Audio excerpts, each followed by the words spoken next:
Gunung selalu memiliki daya tarik tersendiri bagi manusia. Ketinggiannya, keindahan alam dan cerita-cerita unik bahkan mistis mampu membuat kita penasaran. Salah satunya adalah Gunung Cikuray. Gunung yang berada di Kabupaten Garut, Jawa Barat ini memiliki daya tarik yang sangat kuat. Gunung tertinggi keempat di Jawa Barat ini menjadi langganan para pencinta alam untuk melakukan pendakian. Gunung bertipe B ini memiliki ketinggian 2821 mdpl dan menyajikan pemandangan yang tak kalah indah bila dibandingkan dengan gunung-gunung lain yang terdapat di Jawa Barat maupun di Indonesia. Namun di balik keindahan Gunung Cikuray, banyak kisah mistis yang terselubung di dalamnya. Seperti kisah yang dialami seorang pendaki bernama Rizal. Ia mendapat kisah horor ketika mendaki ke Gunung Cikuray bersama beberapa rekannya. Menurut pengakuan Rizal, ia sempat memasuki sebuah alam gaib di tengah hutan yang berada di Gunung Cikuray. Usut punya usut, itu semua terjadi disebabkan karena Rizal membawa barang terlarang ke Gunung Cikuray. Penasaran dengan kisah kelanjutannya seperti apa? Duduk manis, siapkan cemilan, dan selamat mendengarkan.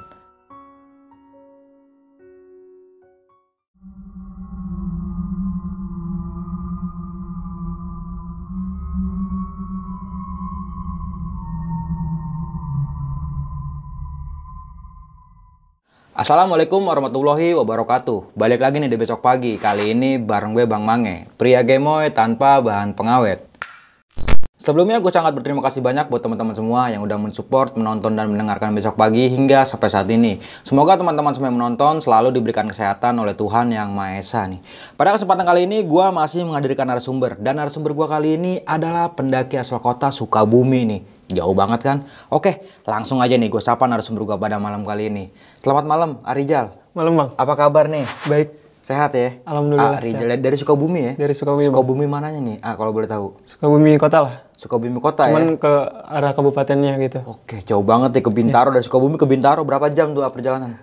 Sekitar 5 jaman, Pak. Wah, karena ada kendala juga di jalan. Kena macet ya? Kena macet, motor mogok, dan lain-lain. Iya. Oke nih ya, thank you banget ya sekali lagi ya udah mau datang dan mau berbagi semua pengalaman pendakian ini di Gunung Cikuray nih. Cikuray ya? Pada tahun 2020. 2020. Via Tapak Grot. Tapak Grot bener.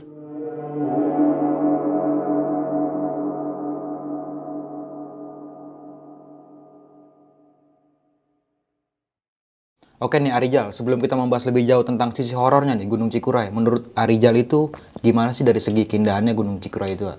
Kalau dari segi keindahan itu nggak bisa dideskripsikan gitu, Pak. Okay. Karena itu pendakian pertama saya gitu ke Cikuray gitu. Yang bener-bener indah lah kalau Cikuray kalau bisa digambarkan gitu ya. Nah, namun sebelum kita masuk ke ceritanya, bagi teman-teman semua yang belum subscribe, silahkan di-subscribe terlebih dahulu. Like, comment, and share. Jangan lupa nyalakan loncengnya agar teman-teman semua nggak ketinggalan video terbaru dari Besok Pagi. Dan bagi teman-teman semua yang mempunyai cerita mistis pendakian dan pengen berbagi pengalaman kalian di sini, bisa langsung aja nih kunjungi di Instagram Besok Pagi. Mau nggak mau, suka nggak suka bahwa hal gaib itu ada di sekitar kita. Tanpa berlama-lama lagi, langsung aja kita masuk ke ceritanya.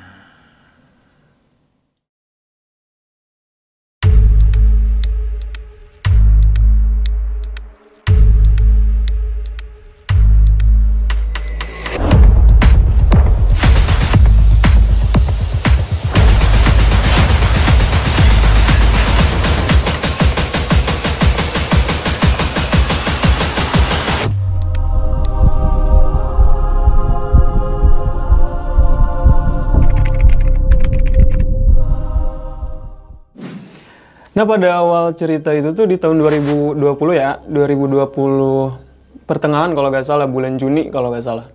Saya masih ingat, saya tuh pengen banget naik gunung. Sebelumnya beberapa kali, tapi bukan gunung, cuman bukit gitu aja gitu.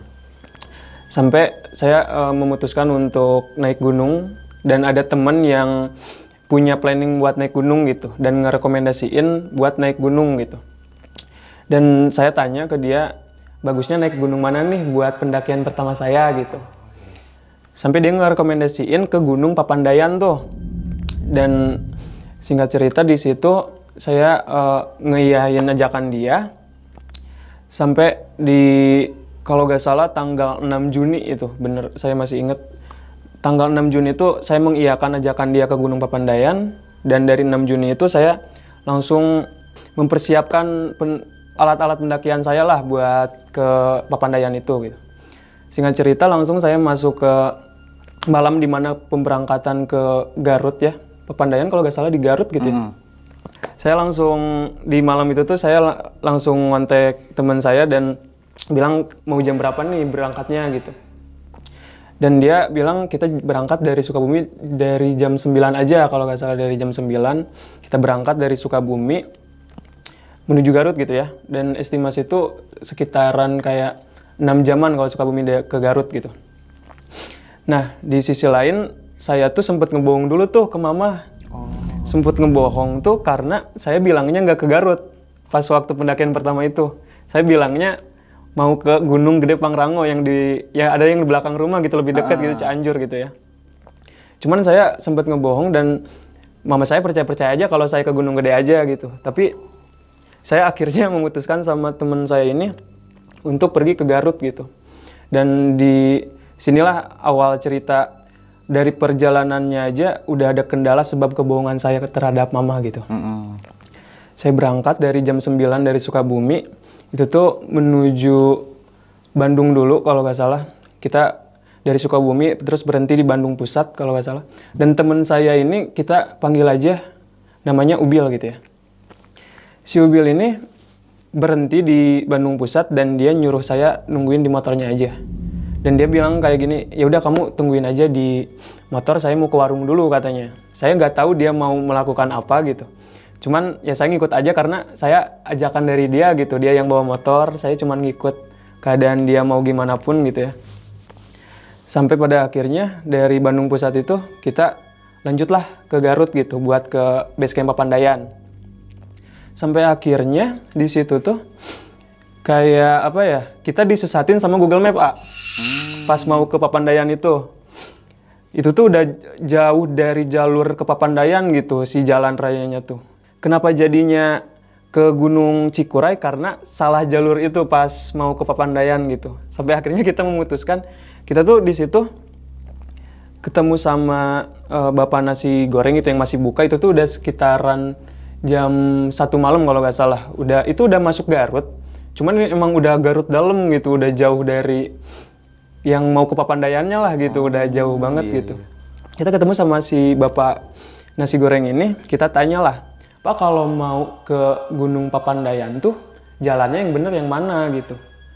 Cuman kata dia tuh dia terheran-heran gitu ya. Karena kita tuh udah jauh gitu dari jalur jalan ke Gunung Papandayan gitu. Kita tuh udah bener-bener masuk Garut dan akhirnya deket ke Cikuray. Oh, kelewatan gitu ya? Kelewatan gitu.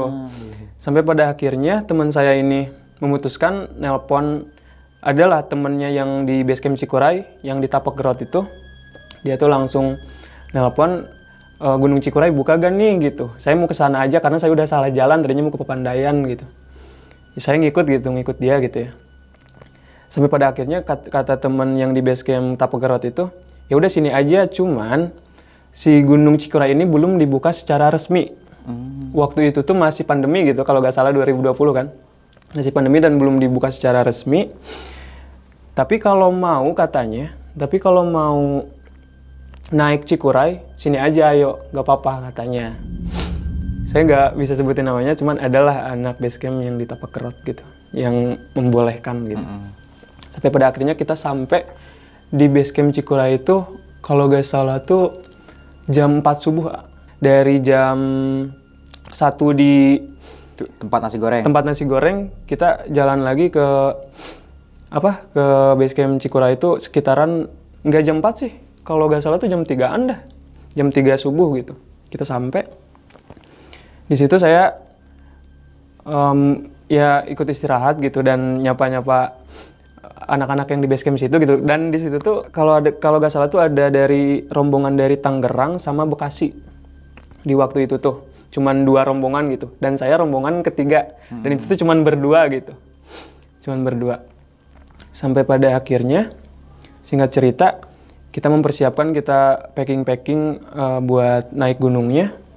Di situ tuh saya sempet kepikiran gini ya, sebelum naik. Kenapa semalam sampai salah jalan? Mungkin gini. Saya mikirnya kayak mungkin saya karena ngebohong sama si mama buat Yang tadinya kan saya bilang ke mama tuh ngebohongnya mau ke Gunung Gede. Yang pada dasarnya saya malah ke Garut gitu. Dan di situ tuh saya sempat mikir gitu, oh mungkin ini tuh akibat gitu. Akibat dari saya ngebohong ke mama. Makanya saya salah jalan gitu, salah jalan lah kendalanya di situ gitu. Jadi di situ sempat mikir gitu dan sampai akhirnya ya nggak apa-apa lah gitu. Yang penting ya saya naik gunung itu egois saya di situ gitu. Kayak yang penting saya naik gunung, ini pendakian pertama saya dan harus menyenangkan gitu. Dan walaupun itu termasuk ilegal, tapi kita masih ngedata diri gitu. Simaksi dan ngedata diri. Dan kata itu juga arahan dari anak base game-nya gitu, takutnya gitu ya. Takutnya walaupun ilegal, takutnya gitu terjadi apa-apa. Singkat cerita di situ tuh saya nyampe di kaki gunungnya dan saya tuh bener-bener buta terhadap keadaan Cikuray, apalagi Piata Pekerot yang baru karena saya tuh sebelumnya gini ya, ngelihat-lihat YouTube tentang Papandayannya, lebih mendalami gitu, lebih mendalami tentang karena emang niatnya pengen ke Papandayan. Nah itu benar gitu, niatnya pengen ke Papandayan gitu. Jadi saya tuh cari-cari di YouTube tuh ya emang tentang keadaan Papandayan bukan Cikuray gitu, dan keadaan di situ tuh saya bener-bener buta terhadap Cikuray dan jalur Tapekerot itu gitu. Cuman si Ubil ini teman saya tuh bilang ini tuh jalur tercepat katanya, jalur tercepat di Cikuray katanya waktu itu. Dan saya nggak tahu gitu ya. Saya singkat cerita langsung tiba di kaki gunung. Di kaki gunung tuh kita masih santai-santai ya, nggak ada kendala apapun di situ. Nggak ada apa ya, ya aman-aman aja gitu ya, aman-aman aja. Kita mulai naik dari kaki gunung ke pos 1. Dan keadaan di pos 1 waktu 2020 itu, ingat saya, itu tuh berupa kolam gitu, belum ada shelter kayak sekarang kan. Sekarang udah ada shelter, cuman pos 1 waktu itu tuh emang keadaannya kayak gitu. Dan kita cuma duduk-duduk, masih aman, perjalanan bener-bener masih aman, masih netral, kita masih senda gurau gitu. Tanpa apa ya, tanpa ada hal-hal yang di pikiran tuh negatif, nggak ada, bener-bener nggak ada. Sampai di pos 2 ini, nah ini nih yang bisa dibilang menurut saya pribadi ini aneh banget, Aneh banget tuh karena si Ubil ini teman saya tuh udah beberapa kali naik Cikuray. Cuman dia tuh tiba-tiba kayak lost pikirannya tuh kayak ini jalurnya kemana ya dari pos 2 itu gitu. Yang sedangkan dalam pemikiran saya dia tuh udah sering gitu naik Cikuray, dan tiba-tiba di waktu itu tuh dia tuh bener-bener gak inget ini tuh jalurnya kemana ya Jal gitu. Dan saya kan langsung sontak gitu. Lah, kan kamu yang tahu. Kamu yang pernah naik gunung ini gitu. Kenapa kamu nanya sama saya gitu. Kalau dari bahasa Sunda bisa dibilang, orangnya poho, saya juga lupa gitu. Sampai kita tiba di pos 2 itu sekitaran jam 12. Jam 12 itu benar-benar jam 12 siang. Di pos 2 itu karena dari vegetasinya kan masih perkebunan warga ya, masih lahan warga gitu. Belum masuk hutan gitu. Dan dalam pikiran saya, kok ini gunung? Ya karena itu pendakian pertama ya. Dan saya tidak mendalami secara akurat tentang Cikuray ini gitu. Kok gunung gini sih, nggak ada hutannya, mana hutannya gitu. Apa yang itu gitu, karena lumayan jauh gitu ya, kalau dilihat dari jauh gitu. Di pos 2 ini, si Ubil tuh gitu. Bilang kalau, ini kemana ya jalurnya gitu. Saya bener-bener bingung. Ya kamu yang tahu ini jalurnya kemana gitu. Kamu yang pernah naik Cikuray gitu. Sampai dia tuh memutuskan di warung itu, di pos 2 kan berupa warung ya, udah berupa warung dari dulu. Itu tuh dia sampai nanya ke si ibu warung gitu. Bu, kalau untuk arah ke pos 3 jalur yang umum didakinya yang mana ya? Dan keanehan di sini yang saya rasain tuh si ibunya bilang gini. Kalau mas-masnya mau ke pos 3, ngambil jalur kiri aja mas. Soalnya ini yang umum daki. Soalnya tadi yang pendaki dari Tangerang sampai Bekasi aja jalan sini gitu. Si ibu lebih tahu mungkin ya. Dan anehnya di sini, si Ubil ini, teman saya ini, tiba-tiba secara tidak langsung ngambil jalur kanan, Yang sedangkan tidak ada instruksi dari si ibu warung atau siapapun itu. Dia tiba-tiba, ya udah, orang lewat dia, kita lewat sini aja gitu. Saya kan ngikut, Saya ngikut bener-bener, saya gak tahu gitu. Saya ngikutin dia yang tahu Cikuray itu seperti apa gitu jalurnya. Ya, saya ngikut. Itu tuh emang Dan dia apa ya, bisa dibilang membuka jalur sendiri mungkin ya secara, dan dia tuh mungkin merasa bahwa dirinya lebih tahu tentang hutan atau gunung gitu. Ya saya mengiyakan aja gitu, ngikut gitu. Kita jalan dari pos 2 itu sekitaran jam 12. Jalan ke yang ke arah kanan ini, yang perkebunan warga, masih perkebunan warga. Saya tuh menyusuri si jalur yang dibuka sama si Ubil ini gitu. Itu berupa perkebunan warga gitu. Di situ saya masih berpikir positif. Saya masih tidak memikirkan apapun, yang penting saya sampai ke camping ground yang ada di pos 3 waktu itu. Saya dikasih tahu dulu gitu. Sampai pada saat itu, saya di sini merasa kejanggalan, merasa ini tuh aneh gitu. Menurut saya pribadi, karena dari pos 2 pas jalan kita ngambil kanan itu, si Ubil ini, teman saya ini, tiba-tiba dari gelagat sama kelakuannya tuh emang udah beda dari kita jalan dari pos 1 sampai pos 2 kan masih aman gitu, masih riang-riang. Cuman dari pos 2 sampai pos 3 ini bener-bener dia tuh diem, banyak diemnya. Dia tuh kayak banyak mikirin apa, gak tahu mikirin apapun gitu. Cuman apa ya, kayak bisa dibilang dia aneh lah, dari gelagatnya gitu dia aneh. Dan di situ itu bener-bener keadaan dari pos 2 ke pos 3 tuh bener-bener gak ada obrolan sama sekali. Itu yang bisa dibilang yang saya rasa aneh, yang saya rasain itu udah gak ada obrolan. Terus kalau diem cuman ngerokok dan bilang lanjut, berhenti, lanjut gitu.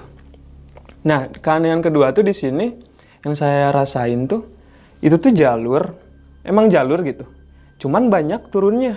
Yang sedangkan mungkin dalam pemikiran saya waktu itu tuh, jalur naik gunung tuh, nanjak gunung tuh yang saya pikirin waktu itu pasti banyak naiknya gitu kan ya. Ini tuh malah kenapa banyak turunnya gitu. Dan sampai di situ tuh kita nemuin sungai. Sampai nemuin sungai, sampai kita ngelewat sungainya dulu gitu. Lah, saya di situ masih makin bingung gitu. Kok bisa sih, maksudnya yang setahu saya kalau dalam yang saya pelajari tentang gunung gitu, yang pertama bisa dibilang beberapa gunung jauh dari mata air, cuman ini tuh ada sungai kita lewatin gitu, nggak gede, cuman adalah 2 meteran gitu sungai itu kita lewatin. Di sini saya makin berpikir negatif karena keadaan kayak gitu ya. Kita tuh makin nanjak tuh gini ya, jalurnya tuh bener-bener udah bisa dibilang itu bukan jalur yang mungkin dilewati manusia gitu. Kita sambil ngerangkak-rangkakin ya dari perjalanan itu pas ngambil jalur kanan itu. Kita ngerangkak-rangkakin, lah kok gini sih gitu naik gunung. Saya masih berpikir kok gini sih naik gunung gitu. Cuman saya masih bisa mengontrol diri saya tuh buat berpikiran positif gitu. Cuman emang dalam pikiran saya gak bisa dibohongi lagi, karena itu udah keanehan bagi saya sendiri gitu ya. Saya banyak mikir di situ. Sampai kita tuh nanjak. Sampailah dari kayak tebing lah, kalau bisa dibilang kayak tebing gitu jalurnya tuh. Kayak tebing. Nanjak sampai pegang-pegang rumput gitu. Sampai di atasnya itu. Nah, di sini saya ketemu ibu-ibu yang perwujudannya tuh kayak orang zaman dulu. Dari segi penampilan gitu, dari segi baju gitu. Itu tuh pakai baju kebaya. Saya masih inget gitu. Saya lihat dan teman saya juga lihat pakai kebaya hijau dan pakai sarung kebat, kalau di Sunda tuh sarung kebat gitu. Yang gitu. Tapi bawa kayu, dan saya masih mikir ini manusia. Tapi di dalam pikiran saya itu, karena saya bisa dibilang saya itu penakut kalau bisa dibilang. Dan pikirannya tuh bercampur aduk gitu, kayak pikiran negatif ada, pikiran positif ada. Pikiran negatifnya lebih ke saya melihat si ibu-ibu ini pakai pakaian zaman dulu kalau dalam pemikiran saya waktu itu gitu ya. Di satu sisi pemikiran positif saya tuh, ini manusia karena dia bawa kayu dan kakinya napak. Di situ saya masih mikir, bercampur aduk lah pikiran saya gitu waktu itu. Saya sempat nanya tuh, dan si Ubil ini emang bener-bener udah gak ada suaranya, gak ada obrolan. Cuman diem, istirahat cuma istirahat gitu, cuman lanjut istirahat gitu. Saya ketemu sama si ibu ini, saya lah yang nanya gitu, karena saya tuh udah mikir ini tuh udah salah jalur, udah salah jalur dan udah jauh gitu, lumayan jauh dari jalur yang resmi yang sering didaki sama pendaki-pendaki lain gitu ya. Di situ tuh saya nanya sama si ibu ini, Bu, punten mau nanya, kalau ke jalur yang banyak didaki sama pendaki lain yang arahnya ke pos 3 itu, yang benar yang mana ya Bu? Soalnya dari tadi tuh saya sama teman saya bener-bener dibawa ke tebing-tebing, bukan ke jalur gitu, bukan jalur yang banyak dilewati manusia gitu. Si ibu ini ngejawab, saya masih ingat jawabannya, salah tuh Jang, ini tuh bukan jalur gitu, ini tuh bukit. Kalian tuh udah salah jalan di pos 2 tadi, harusnya kalian ngambil kiri katanya. Sempet ngomong gitu si ibu ini. Oh ya udah Bu, makasih. Kalau yang benar yang mana Bu ya? Kita harus kemana ya gitu? Kita tanya lagi, saya lah yang nanya gitu. Yang benar saya harus kemana Bu sama teman saya biar masuk lagi ke jalur yang resmi lah, yang banyak didaki sama pendaki-pendaki lain gitu. Ini mohon maaf, ini bener-bener bagi saya sendiri. Yang tadi saya nanya ke si ibu ini tentang keadaan saya harus pergi kemana kan biar balik lagi ke jalur resmi, dan si ibu ini tuh gak jawab, Pak. Dia tuh bener-bener pas kita udah obrolan sedikit itulah, ada beberapa obrolan, dia pas saya nanya dia ngejawab, saya tanya lagi, dia tuh apa, pergi aja begitu aja tanpa menjawab pertanyaan saya gitu. Situ campur aduk lagi tuh pikiran, ini orang bukan gitu. Dengan keadaan aneh kayak gitu, saya nggak ambil pusing, Bill, ayo kita lanjutin perjalanan kita gitu. Kita merangkak lagi ya, apa ya, kayak nanjak tebing gitu, kayak jadi si posisi bukitnya tuh kayak apa ya, ke jalurnya gitu. Si posisi jalurnya tuh ya kayak bukit gitu, kayak bener-bener nanjak gitu, bener-bener gini gitu. Kan biasanya ya paling nanjak-nanjak gini gitu ya. Ini bener-bener gini gitu, kita bener nanjak gitu. Saya sampai pegang-pegang rumput di situ. Nah, pas sampai ke atasnya lagi, di situ saya ketemu sama bapak-bapak. Dan ini mah real gitu. Yang dalam pemikiran saya waktu itu, ini real bapak-bapak karena dalam pembentukan tidak aneh-aneh, tidak kayak yang sebelumnya saya lihat kayak si ibu-ibu gitu ya. Itu tuh bener-bener kelihatan kayak orang zaman dulu gitu. Yang sedangkan pemikiran saya waktu itu, di kampung saya aja petani-petani ya udah modern lah, biasa-biasa aja pakaian, nggak perlu harus pakai kebaya gitu ya. Saya ketemu bapak-bapak, saya sempat ngajak ngobrol bapak-bapak ini. Saya tuh duduk gitu, saya nawarin rokok, Pak, oh kalian mau ngedaki ya? Nah, di sini si bapak ini sontak kaget ke kita karena kok pendaki ada ke sini sih gitu. Dia bilang kayak gitu. Kok Jang Kadaria, kok pada ke sini sih? Harusnya kan yang di sana, yang apa ya? Yang kalau dari pos 2 ke jalur kiri gitu. Saya di situ ngerasa, saya jelasin lah. Gini Pak, saya tuh tadi ya teman saya ini mencoba buka jalur sendiri, tadinya kirain bakal langsung masuk lagi ke jalur resmi gitu. Cuman ya kita malah kesasar ke sini gitu, Sampai si bapak ini, ya kita duduk, kita keadaan itu di situ kita duduk, dan saya tawarin rokok, apa ngerokok? Saya di situ sempat beberapa ada obrolan gitu, dan saya sempat nanya gini ke si bapak ini, Pak, kalau arti nama Cikura itu apa ya? Saya sempat nanya gitu, karena saya saking penasarannya gitu ya. Dan si bapak ini ngejawab, tak ada artian, gak ada artinya Cikura ini. Kalau dari moyang-moyang kita, ya sebelum-sebelumnya ini namanya Cikuray aja, gak ada arti apapun gitu katanya. Cuman kalau dari arti tapak gerot katanya, kan itu jalur tapak gerot ya, ada artinya. Cuman bapak gak bisa sebutin artinya apa, kata si bapak itu gitu. Tapi dalam bahasa Sunda ya. Sampai bapak ini ngarahin kita tuh gini, Jang, kalau kalian mau naik gunung, niatkanlah tafakur alam. Jangan sampai ngebuat hal yang tidak atau yang tidak sopan di gunung gitu. dia tuh mulai cerita. Karena kemarin tuh Bapak nemuin 2 orang pemuda-pemudi yang melakukan hal yang tidak senonoh, itu pendaki. Dan dia pengakuan atas korbannya tidak melakukan hal yang tidak senonoh gitu di atas Gunung Cikuray gitu. Itu tuh nggak ketemu selama 3 hari dalam pengakuan si korbannya gitu. Nah, sekarang Bapak saranin sama kalian berdua, apalagi berdua gitu ya, kalian jangan melakukan hal yang tidak-tidak di gunung. Dia bilang gitu ke kita. Sontak kita, iya Pak. Ya karena kalau ada orang tua nyaranin ya kita, ya gitu. Insya Allah gitu. Nah, di keadaan ngobrol kayak gitu, si Bapak ini sempet bilang gini, kalau kalian mau balik lagi ke jalur yang benar, sekarang kalian lewat aja ke arah sana, terus belok kiri katanya. Nanti ada pelang di situ tuh. Pelangnya tuh kayak ngarahin kita gitu, kayak bentuk panah gitu. Arah puncak gitu ya? Nggak arah puncak, kayak ke bawah gitu kalau itu. Karena itu bukitnya gitu ya. Si Bapak tuh ngarahin di sana ada pelang, kalian balik lagi ke bawah, terus nanti nanjak lagi sedikit, nanti ketemu lagi jalurnya katanya. Ya kita iyahin, ya Pak. Cuman di situ si Bapak tuh sempat ngomong gini. Saya masih ingat omongannya, dan saya masih ingat rupa Bapaknya tuh kayak gimana, obrolannya kayak gimana. Dia bilang, "Jeng Kade, dan hati-hati," katanya.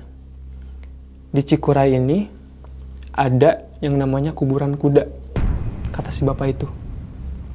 Sontak gitu, langsung melongo gitu. Emang ada ya Pak? Ada. Dan kalian harus hati-hati. Dan jangan sampai, kata si Bapak ini ya, jangan sampai kalau kalian tiba-tiba ngedengar suara telapak kaki kuda, jangan sampai kalian sebutin, jangan sampai gini lah, jangan sampai interaksi satu sama lain gitu. Jangan sampai bilang, "Orang ngedengi, saya ngedenger nih," jangan sampai bilang gitu. Rasain aja sendiri, dan nanti aja di rumah bahasnya gitu. Kata si Bapak itu gitu ngarahin. Di sisi lain teman saya ini yang sampai bisa dibilang gelagatnya kaget gitu ngedenger si Bapak ini ngomong gitu. Saya perhatiin raut mukanya gitu ya, gimik mukanya kayak gimana.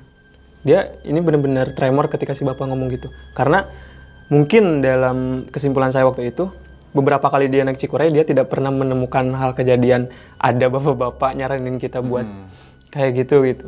Dan kejadian pas sama saya itu bener dia ngerasain gitu dan ngedenger sendiri bahwa Cikuray punya kuburan yang berupa kuburan kuda gitu. Dan mitosnya kalau ngedenger suara telapak kaki kuda jangan sampai gini-gini. Si teman saya ini, si Ubi ini udah kaget. Tapi saya ajak kembali gitu. Ayo kita berangkat aja. Takutnya kesorean, itu kita ngobrol udah hampir setengah jam gitu. Dari jam 2 ketemu sama si ibu-ibu, setengah jamnya lagi ngobrol sama si bapak itu. Itu sekitar 2:30 ya. Dan nah, sampai kita nemulah si pelang yang diarahin sama si bapak itu. Kita balik lagi ke bawah. Dan kalau dilihat dari atas, tadi pas si bapak nanam wortel itu tuh kita tuh berada di bukit, di kaki-kaki gunung Cikuraynya, bukan jalur yang Cikuraynya gitu. Saya sempet, ini mah ada apa ya, bisa dibilang kita bener-bener salah jalur. Kita ketemu sama si pelang itu, kita diarahin turun lagi sama si jalurnya karena bisa dibilang ada beberapa jejak kaki manusia yang ya si ranahnya sering dilewat manusia lah gitu.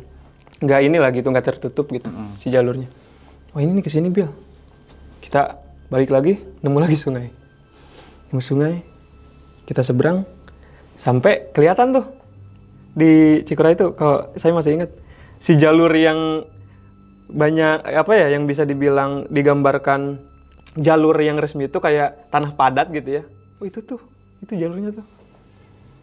Saya sama si Ubil nih sampai alhamdulillah gitu. Di situ saya benar-benar kayak ngerasa bersyukur juga. Karena ya ini bener jalurnya. Tadi kita salah jalan. Singkat cerita, kita sampai di pos 3. Itu sekitaran jam 4 kalau itu sekitaran jam 4 sore.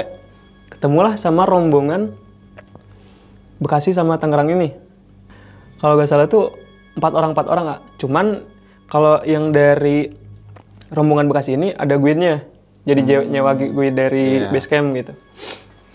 Jadi totalnya bersembilan lah, cuman beda tenda kan dari rombongan itu. Yang sedangkan kita cuma berdua sampai di pos 3. Di sini sekitaran jam 4, setengah lima sore kita bangun tenda. Di situ tuh tadinya si teman saya ini, si Ubil ini nyaranin kita, nanya ke saya, ini bagusnya kita lanjut aja apa ngecamp di sini. Cuman kan saya gimana ya pemikiran waktu itu tuh, ya udah di sini aja. Yang di sini tuh ada temen gitu, ada temen. Kalau di pos 3 ada beberapa orang gitu, karena waktu itu tuh emang bener-bener 3 rombongan, nggak ada lagi yang naik, nggak ada yang turun gitu. Karena ya belum dibuka juga gitu secara resmi gitu ya. Sampai kita ngebangun tenda, kita sapa-sapaan sama pendaki-pendaki yang dari Tangerang sama Bekasi itu. Kita ngebangun sekitaran jam setengah 6 mau ke maghrib. Di situ inilah yang jadi pendakian saya tuh, menurut saya kendalanya tuh mungkin di sini nih. Penyebab dari kendala kita kesasar sampai saya ngerasain hal-hal yang lainnya ini di sini. Di sini terbukti apa yang dibawa sama teman saya. Karena gini, balik lagi ke cerita tadi, yang dimana teman saya berhenti di Bandung Pusat itu, ternyata teman saya itu beli dan disimpannya tuh di botol teh pucuk. Biar gak kelihatan mungkin ya. Cuman saya gak tahu, bener-bener saya gak tahu dia bawa kayak gitu. Yang saya tahu dia punya teh pucuk 1 tapi belum dibuka-buka gitu dari pas pertama awal jalan sampai ke pos 3. Nah di pos 3 ini dia bukalah si teh pucuk itu. Dan saya masih pikir itu teh pucuk biasa. Di situ keadaan kita tuh ngumpul di depan-depan tenda gitu. Karena pos 3 posisinya masih ada bangku-bangku gitu ya. Bangku-bangku di depannya. Anak-anak pendaki yang lain tuh pada duduk tuh, pada sapa-sapaan, pada ngopi bareng gitu. Saya nyamperin lah. Ikutan. Oh iya boleh ngerokok gini-gini. Ini yang jadi, mungkin yang jadi saya ngerasa malu di cerita ini tuh akibat ulah teman saya ini. Teman saya ini nawarin si botol teh pucuk ini ke anak-anak yang lain, yang dari rombongan yang lain gitu. Saya masih pikir kan itu dia tanpa ada rasa salah, tanpa ada rasa dosa, dia nawarin gini, mau gak? Dan si AA yang pendaki-pendaki lain yang ngambil, salah satunya yang ngambil teh pucuk itu, yang botol teh pucuk itu, dia sempat mau minum, cuman kecium baunya. Nih gitu. Iya, sampai lah ini apa? Dia bilang gitu, ini apa? Dan teman saya ini yang mungkin bisa dibilang gelagatnya memang sedikit ini ya, sedikit ngaco lah, dan sedikit gak sopan mungkin ya. Dia tuh kayak, ini apa? Teman saya sambil cengengesan. Itu kayak bilang gitu, sempat bilang gitu. Si A ini langsung nolak, Kak. Dan dalam gimmick raut wajahnya tuh dia, saya yang lihat gitu ya. Lah, gila, dalam pikiran saya tuh. Ini anak bener-bener bisa dibilang, apalagi kita berdua gitu ya, saya ke bawah dong. Pas dari pemikiran-pemikiran mungkin si AA yang ngerasa ditawarinnya gitu. Dari raut mukanya, dari gimmick mukanya tuh, dia kayak bete gitu, kesel gitu. Apain sih lo? Mungkin dalam pemikirannya, apain sih lo nawarin ke gue gitu. Cuman ya dia masih bisa jaga sikap dan dia, enggak, saya enggak minum. Karena di situ di sisi lain saya juga emang nggak tahu dia bawa gituan gitu ya. Sampai di situ tuh, keadaan di situ tuh saya ngerasa ngerasa kesel juga sama teman saya ini. Sekitaran maghrib, udah masuk maghrib tuh, saya ngobrol lah di tenda. Kunaon man yang mau nuki? Ngapain kamu bawa kayak gini ke sini? Saya nggak tahu loh kalau kamu bawa kayak gini. Dan saya nggak tahu di teh pucuk itu adalah. Ya ini mah jangan hangetan, ini mah buat ngangetin badan aja katanya di gunung. Mungkin kebiasaan dia gitu ya. Cuman yang saya kesel tuh ngapa pakai nawarin yang lain ya? Nah itu Pak, bener. Itu bener-bener saya kesel, ngerasa ilfeel gitu ya, bisa dibilang. Sampai singkat cerita masuklah malam. Di situ masuk malam. Situ kita udah masak-masak tuh, masak-masak. Udah, tapi saya bener-bener masih kesel tuh, masih kesel tentang keadaan dan kejadian di depan tadi gitu, depan tenda tadi gitu. Di situ tuh saya ngerasa, ya udahlah bodo amat gitu, dia ini gitu. Saya belum mikir bahwasanya kendala-kendala yang kayak tadi saya salah jalan sama dia itu kendala terhadap itu, mungkin saya belum berpikir ke situ. Ya bodo amat lah gitu. Yang penting sekarang saya tidur dan besok ngerasain puncak. Karena itu pendakian pertama saya benar-benar pengen banget lihat puncak gitu, puncak. Masuk malam di situ maghrib, keadaan maghrib ya. Semua tenda udah ini tuh, udah pada masuk kan sekitar maghrib itu. Saya pengen sholat tuh, saya pengen sholat. Saya udah bawa sejadah gitu, udah persiapan di rumah pengen sholat gitu. Yang keadaan air waktu itu tuh, karena kan posisi pos 3 tuh masih ada WC-nya. Masih ada WC-nya waktu itu. Di situ tuh saya pengen sholat tapi airnya nggak ada.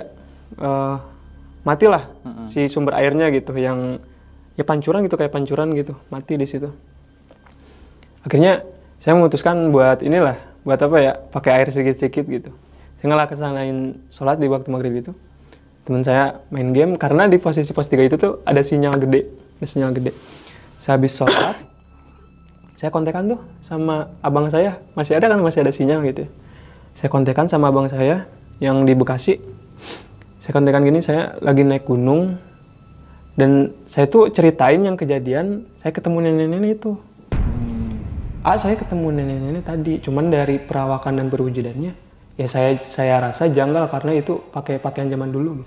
Dan saya tuh kayak nyaranin ke saya, pokoknya kalau di gunung itu, mungkin dia juga beberapa kali sempat naik gunung gitu ya. Dia kayak ngarahin, kalau apapun yang kalian rasain, apapun yang kamu rasain, apapun yang kamu lihat, yang apalagi yang janggal-janggal yang aneh-aneh, jangan ceritain di gunungnya langsung. Nanti aja di rumah katanya. Ngarahin gitu. Ya, saya tutup HP. Nah, itu tuh nyamperin lah. Ada salah satu guide yang di base camp tadi yang sempat ngobrol di base camp. Nyamperin ke tenda kita. Dan dia cerita-cerita lah, ngobrol bla bla bla. Dia ngobrolin tentang pendakiannya kemana-mana, dan saya ngobrolin sebenarnya saya mau ke Papandayan, bukan ke Cikuray, kata saya gitu. Cuman karena salah jalan di maps gitu, saya akhirnya ke Cikuray. Oh, saya juga sering tuh ke Papandayan gitu. Saya suka open trip kok, bla bla bla bla. Sampai ada beberapa obrolan kayak gitu, itu udah sekitaran jam 8 malam. Dia tuh memutuskan untuk ngebenerin air, karena di atasnya tuh ada tuh katanya sumber airnya gitu, ngebenerin airnya gitu, ngebenerin selangnya gitu. Saya pamit dulu gini-gini. Sampai si airnya tuh nyala lagi. Jam 8 malam itu suasana bener-bener hening, bener-bener gak ada aktivitas. Semua orang udah masuk tenda. Cuman tenda saya aja tuh yang masih kebuka ininya gitu ya, kebuka pintunya. Di sisi lain juga, di situ saya udah ngerasain ini, udah ngerasa bisa dibilang tremor lah, kayak ini gunung, ini hutan loh. Ini kita di atas gunung, dan gimana ya, apalagi saya kebanyakan nonton mistis mungkin ya, kayak apa ya, bisa dibilang fobia gitu. Dan saya tuh ngerasa serem banget nih gitu, apalagi malam gitu, mencekam, kayak gak ada aktivitas suara apapun kecuali suara-suara binatang-binatang kecil yang ada di situ gitu. Saya memutuskan untuk tidur lah karena capek juga gitu. Teman saya masih main game tuh, karena sinyal tapak road pos 3 tuh benar-benar gede gitu. Karena kan si vegetasi itu masih terbuka ya, belum masuk hutannya gitu. Sampailah saya memutuskan untuk tidur. Nah, di tidur ini saya kebangun jam 10 malam. Saya kebangun di situ, saya lapar lagi. Karena bisa dibilang ini tuh penakian lucu juga karena logistik kita tuh cuma nyedain mie sama roti. Mie instan sama roti. Gak ada kayak orang-orang gitu ya. Mungkin penakian tuh serunya kayak masak gini-gini. Ada rendang, ada Iya. tumis apa gitu. Iya, ini tuh bener-bener Tumis lidah buaya. ini tuh bener-bener logistik kita tuh cuman mie instan sama roti pakai susu, udah gitu aja. Saya bukan memutuskan, saya bangun kembali di jam 10 itu. Saya pengen masak mie lagi nih. Pas mau masak mie udah buka kompor, buka nesting. Nah, di sisi lain si botol aqua yang kita bawa cuman 2 biji dan 1 liter ya. Satu orang 1 liter gitu. Itu habis, karena yang tadi pada dasarnya kita udah nyeduh mie instan pakai air itu dan habis dipakai minum lah. Itu habis, keadaannya habis. Di sini saya memutuskan buat berani karena kan tadi udah dibenerin juga si airnya sama si amangguinnya gitu. Nah, saya mikir air udah nyala tuh di WC gitu. WC itu dari tenda kita ngedirin tenda tuh di depan warung. Dan warung di pos 3 itu waktu itu tuh bener-bener belum gak buka gitu karena masih pandemi gitu ya. Dan kita kan masuknya emang jalur ilegal gitu.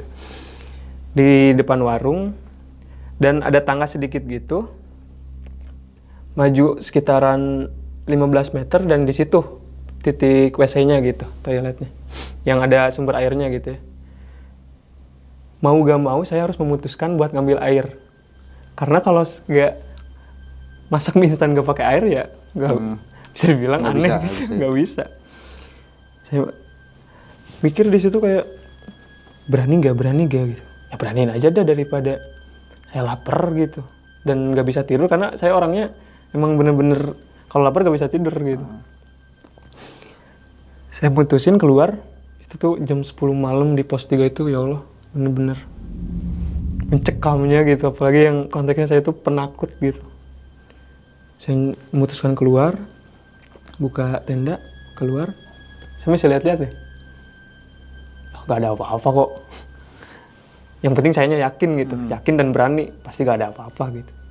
Saya biasa aja, saya jalan, sampai ke WC-nya, alhamdulillah. Saya sampai alhamdulillah gitu, saya sampai ngucap gitu. Ambil air, dua-duanya saya bawa botol itu, ambil air. Disinilah saya menemukan kejadian yang bisa dibilang ini horor. Karena itu tuh saya ngedengar suara jelas banget. Suara geraman harimau. Kalau di Sunda, meong kalau di Sunda gitu ya. Ini tuh suara geraman, wah gitu. Saya kaget tuh, astagfirullahaladzim. Saya benar-benar langsung berdiri gitu. Dan ngelihat sekitar gitu. Ini pendengaran saya yang salah atau karena saya penakut gitu, atau cuman emang beneran ada gitu sih suaranya gitu. Saya sempat mikir gitu. Saya percepat tuh jalan dari WC ke tenda gitu. Percepat. Kan ada tanjakan lagi nih, kita harus nanjak lagi sedikit gitu pas mau ke tendanya. Nanjak. Di situ ada sosok kuntilanak di belakang tenda kita. Di posisi belakang tenda kita itu batu semua. Sebelum lanjut ke cerita, untuk kalian yang ingin menjadi narasumber di besok pagi dan mempunyai cerita horor dalam pendakian, kalian bisa kirim cerita kalian ke Instagram official besokpagi.idv atau melalui email besokpagi.ch@gmail.com. Si rambutnya tuh nutupin semua sampai sini, tapi kelihatan merah. Itu bukan kuntilanak putih, kuntilanak merah. Yang sering kayak banyak lah mungkin ya yang kejadian kayak gitu. Itu benar-benar kuntilanak merah yang saya lihat gitu. Astagfirullahaladzim. Saya sempet gitu Pak, ekspresi saya. Ya Allah. Tapi hati saya gak bisa berhenti mikir gitu, kayak berhenti berucap teh. Ini benar gak? Tapi itu jelas jelas itu kuntilanak gitu. Yang saya lihat di belakang tenda saya gitu. Saya sontak langsung buka, saya masuk. Saya sambil sila gini, saya gini, tremor saya, gemeter. Saya tetap ucap gitu, astagfirullahaladzim. Saya lihat teman saya ngorok dia. Astagfirullahaladzim. Saya istighfar, baca-baca yang saya bisa. Karena yang saya lihat itu jelas nyata. Bukan sekedar samar-samar atau cuman selewat gitu. Itu duduk, si kuntilanak merah itu duduk. Saya diem sampai memutuskan tidur lagi, gak jadi tuh. Tadinya gak jadi masak mie instan gitu. Saya langsung gini di tenda sambil istighfar biar saya langsung tidur aja, biar nemu langsung pagi gitu. Jangan dalam keadaan kayak gitu. Tapi gak bisa dipaksain juga, karena kepikiran di pikiran saya tuh bener, itu jelas itu kuntilanak kok, yang sering orang beritakan gitu, yang ada gambarnya di Google itu kuntilanak itu kayak gitu, kayak di film-film horor gitu. Itu bener, kok saya bisa ya ngerasain kayak gitu dan ngelihat gitu sosok-sosok kayak gitu. Saya masih tremor dan pikiran tuh campur aduk gitu. Satu sisi saya buka lagi HP pakai headset biar menetralkan lah keadaan waktu itu. Abang saya masih online. Itu kan sekitaran jam 10 ya, jam 10 malam. Abang saya masih online. Saya chat lah, Rijal nemu kayak gini nih, Rijal ngelihat kayak gini nih, ngelihat kuntilanak itu. Abang saya langsung ngebales, apapun yang kamu lihat, apapun yang kamu rasain, pokoknya jangan disebutin di gunung itu, jangan diceritain, apalagi kamu cuma berdua gitu ngedaki. Saya balik lagi ke situ, saya ngarahin lagi ke situ gitu. Ya udah, di situ karena saya lapar, ketakutan tuh kalah kalau sama lapar menurut saya. Saya langsung ya gak apa lah, yang penting, tapi masih tremor tuh, masih gemeter, masih mikirin gitu. Ya pokoknya makan, langsung tidur gitu. Karena kalau gak makan gak tidur gitu. Masak mie, makan cepet-cepet, langsung tuh bisa tuh ditidurin. Cuman di keadaan ketiduran ini tuh saya kebangun lagi sekitar jam 3 subuh kalau gak salah, setengah tiga subuh. Saya ngedenger teman saya ini ngigo, si temen ini ngigonya tuh kayak, kalau di Sunda ada namanya tuh erep-erep, kayak ditekan setan gitu. Kayak gitu ya. Iya. Wah gitu temen saya. Saya langsung bangun kan. Bil kenapa? Dia langsung, kalau kayak gitu, kalau keadaan kayak gitu, kalau ditepak sama kita langsung sadar, langsung bangun. Astagfirullahaladzim, kunaon, kenapa, kata saya. Dan dia bilang, enggak, lanjutin tidur. Dan dia nggak tidur, dia langsung lanjut main HP. Saya juga nggak tidur tuh, sekitaran setengah tiga malam, nggak tidur. Dia ada beberapa selang waktu lah, sampai dia tuh mutusin tidur lagi setengah tiga itu. Saya masih belum bisa tidur, karena saya tuh ingat lagi ke apa yang saya lihat gitu pas jam 10 tadi. Di sisi lain di waktu itu tuh saya ngerasa di tenda saya itu, yang saya tidur sama teman saya itu, tenda saya itu kayak ngerasa ada apa ya, kayak interaksi gitu. Kayak interaksi itu kayak ada orang jalan, kayak ngerasa tuh kayak orang jalan, kayak ada yang nimpugin tenda, kayak adalah suara-suara gitu kayak gini-gini. Tapi pikiran saya tuh emang benar-benar campur aduk gitu, positifnya ada, negatifnya lebih ke, wah ini ada gangguan lagi nih. Tapi positifnya, wah itu cuma angin atau apa gitu. Apalagi Cikuray terkenal Bagas gitu, takutnya ada itu tuh, ada Bagas gitu ya. Tapi gak apa, di satu sisi, di malam jam setengah tiga itu, saya nyobain tidur lagi, tidurlah. Kebangun lagi itu tuh sekitar jam 4 kalau gak salah ya, jam 4. Karena rombongan yang yang camping di pos 3 itu, yang dari Bekasi sama Tangerang itu, ini ngebangunin kita lah bahasanya. Mau ikut puncak gak? Mau bareng gak, katanya. Bangun tuh sama saya yang bangun, yang duluan bangun gitu. Saya nanya lah ke si Ubil ini, Bil mau puncak gak? Dia tuh, tirisin, dingin katanya. Nanti aja, pagi katanya dia. Dan saya di situ sempat kesel lagi. Lah, kan saya pengen banget puncak kalau saya tinggalin sendiri. Saya bisa apa ya, takut dibilang gak solider gitu atau gimana gitu.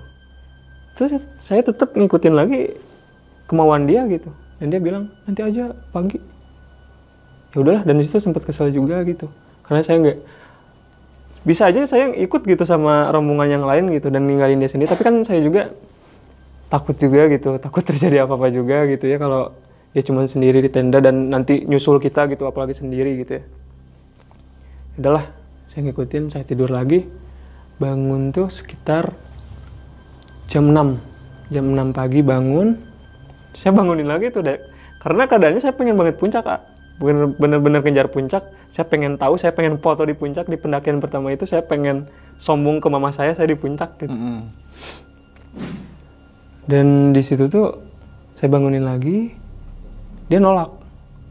Masih tiris, masih dingin. Kewe cina jam 8 kalau nggak salah dia bilang. Nanti aja jam 8 gitu. Saya kesel lagi gitu di situ.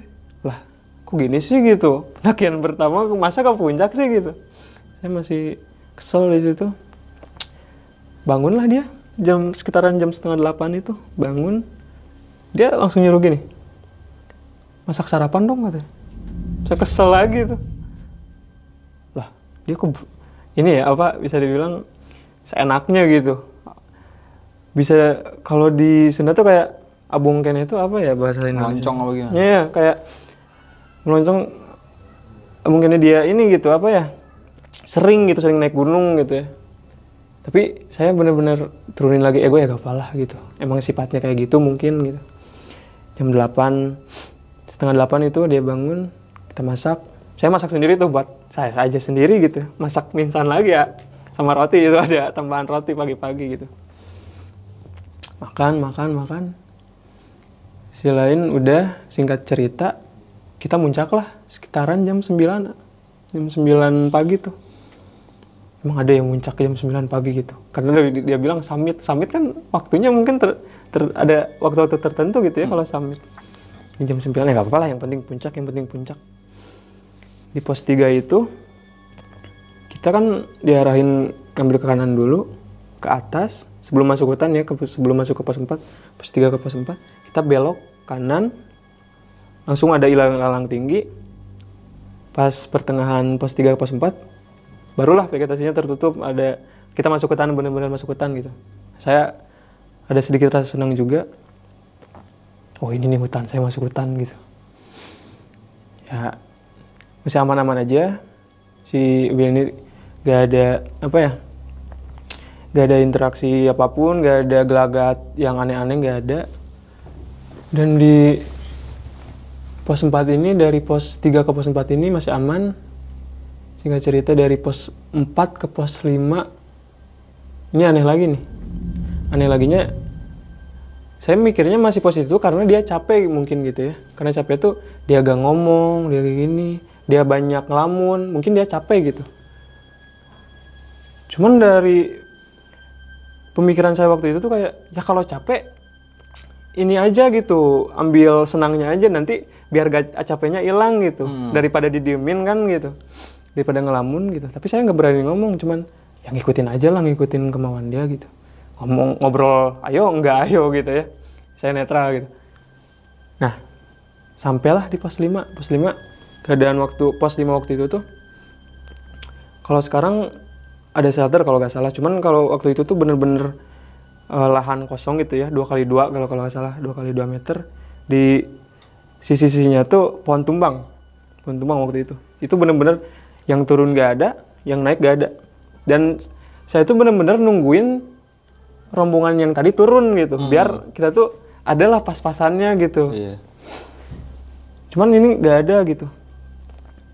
Sampai di pos 5 ini saya nemuin hal janggal lagi, di mana kita berdua terutama gitu, kita berdua tuh ngedenger suara teriakan nenek-nenek kayak perempuan tapi lebih ketua gitu.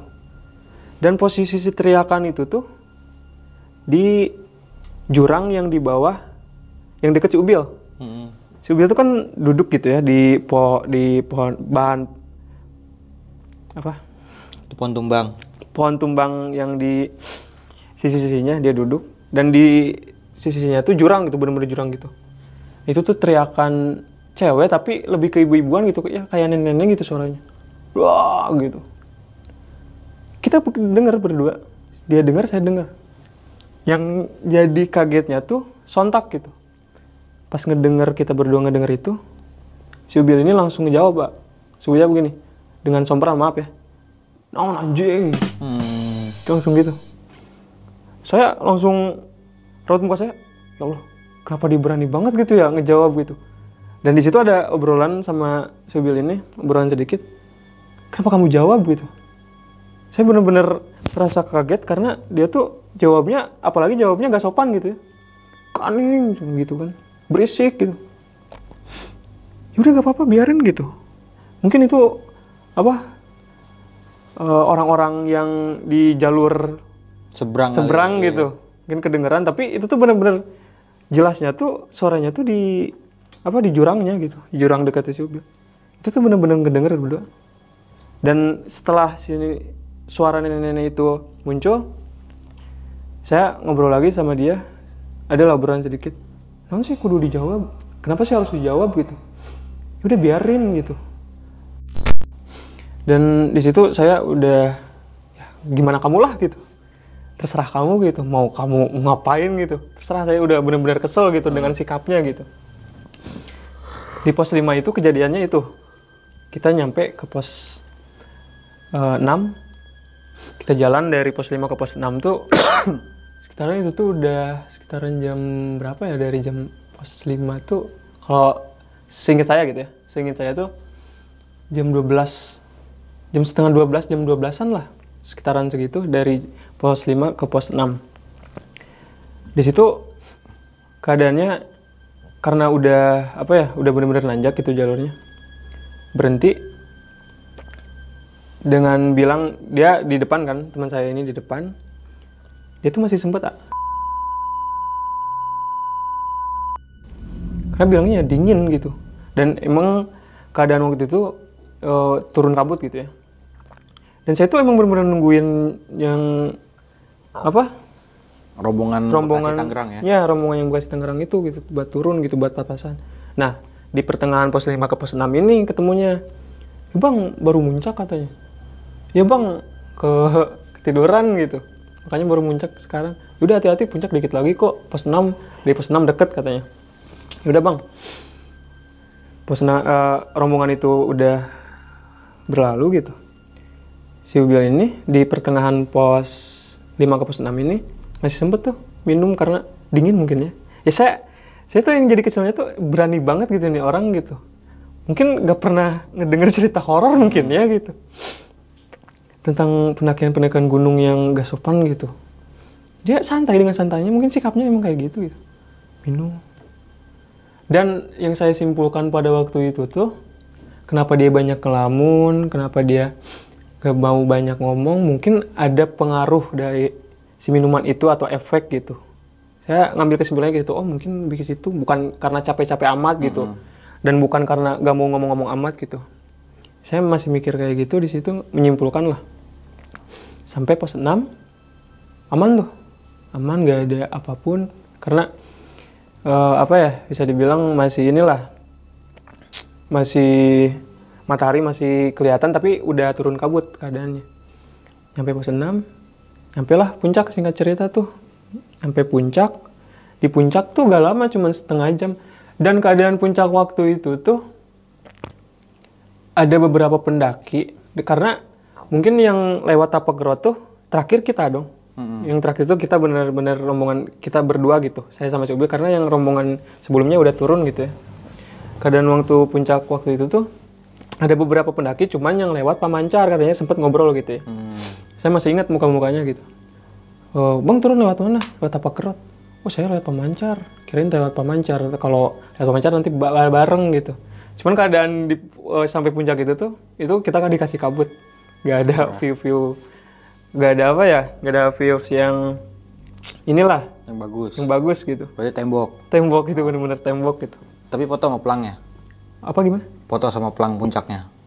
Enggak, kalau sama pelang puncak, cuman kayak saya dipoto dan di belakangnya tembok. Itu bener-bener, dan kita tuh gak kepikiran gini ya, setiap momen, mungkin ada beberapa foto yang menurut kita, yang menurut waktu itu tuh, nah di sini waktunya bagus nih di foto. Gak mikirin kita harus bener nyiapin baterai buat foto di puncak, enggak. Itu, pas nyampe puncak tuh bener-bener foto cuma beberapa, ada nantilah fotonya gitu ya. Itu bener-bener tembok gitu keadaannya. Ngopi-ngopi dikit, ngobrol sama pendaki lain, kita mutusin turun tuh. Dan saya di situ senangnya mungkin karena saya ada pembuktian buat mama saya udah naik gunung nih gitu. Karena kan saya bilangnya naik gunung gitu ya. Nah ini udah naik puncak gitu, ini puncak Cikuray gitu. Walaupun nanti saya bilang ke dia lagi bahwa sayanya ke Garut bukan ke Gunung Gede gitu. Sampai saya turun, singkat cerita turun, itu tuh udah sekitaran jam 1 siang. Jam 1 siang saya turun dari puncak ke pos 6 masih aman. Nah, tiba-tiba di pos 6, pertengahan pos 6 ke pos 5 ini, saya sempat mikir gini ya, jangan hujan, jangan hujan, jangan hujan. Karena kalau hujan, ribet, makin ribet, saya gak mau hujan gitu, saya gak mau basah-basahan walaupun bawa mantel gitu ya. Itu tuh bisa dibilang gini ya, anehnya tuh kalau di peribahasa tuh kayak satu ucap satu nyata tuh ada gitu. Ketika saya mikirin jangan hujan, itu turun hujannya langsung. Pas saya baru mikirin jangan hujan gitu, itu langsung turun hujan gitu. Cuman belum langsung gede, kecil dulu gitu. Lah gitu. Kan saya tuh posisinya di pertengahan pos 6 ke pos 5 tuh istirahat gitu dan senderan ke pohon gitu. Lihat langit tuh jangan hujan. Lah gitu. Kok bisa ya gitu? Apa yang dipikirin langsung terjadi gitu. Ya apalah. Kita langsung buka carrier karena bawa carrier 1 gitu. Kita buka carrier buat ngambil mantel. Teman saya pakai, saya juga pakai. Di sisi lain kita sampailah di pos 5 tapi dalam keadaan hujan masih gerimis gitu. Nah, di pos 5 ini dan si teman saya ini, si Ubil ini kayak ngarahin saya. Kayak bilang gini, mungkin dia lebih tahu tentang gunung gitu ya, dan dia tuh kayak menyombongkan dirinya. Lamun hayang turun gancang, kalau mau turun cepat katanya, lari katanya. Lari jigjab. Ya, saya bingung gimana mau lari, ini jalur terjal banget gitu ya, gimana mau larinya gitu, saya bingung gitu. Cuman dia tuh kayak ngarahin, ya kalau mau cepet ya gitu. Yaudah kamu duluan aja gitu, saya nanti nyobain gitu. Dia lari jigjag. Oh gitu, saya liatin dari atas dulu gitu ya. Saya cobain gitu. Dan beberapa kali sempat jatuh karena hujannya udah lumayan deras juga gitu. Udah membasahi lah gitu. Di situ beberapa kali jatuh tuh sampai saya nahan ke dahan pohon, dan si dahan pohonnya tuh ada durinya, gak tahu pohon apa. Ketarik gini, durinya tuh nempel gitu. Sampai saya sontak langsung teriak ke dia, jangan lari, kata saya. Jangan lari. Saya gak bisa gitu. Kalau kamu bisa ya lihat saya aja gitu. Saya gak bisa, jangan lari gitu. Mana ya, kamu mah, katanya. Yaudah. Jalan biasa lagi dari pos 6 ke 5 aman. Hujan masih makin deras tuh, makin deras. Dari 5 ke 4 ini turunlah kabut yang bener-bener tebal gitu. 1 meter pandangan kita tuh gak kelihatan, nak. Misalnya si Ubil ini di depan gitu 1 meter gitu, saya di belakangnya itu udah samar-samar gitu, cuman kelihatan yang berwarna aja gitu, gak kelihatan semua bentuk badannya gitu. Ini makin mencekam nih gitu. Cuman saya bener-bener berpikiran positif, gak ada berpikiran ke hal-hal yang saya udah alamin waktu malam atau waktu kemarinnya gitu. Ini nih yang gak bisa saya lupain seumur hidup saya di pendakian pertama saya sampai sekarang. Mungkin pendakian 2020, sekarang udah 2023, saya gak bisa lupain kejadian ini karena saya ketemu sama si nenek yang pakai kebaya itu lagi di keadaan pos 4 mau ke pos 3 pertengahan. Saya ketemu lagi tuh, ketemunya tuh gini.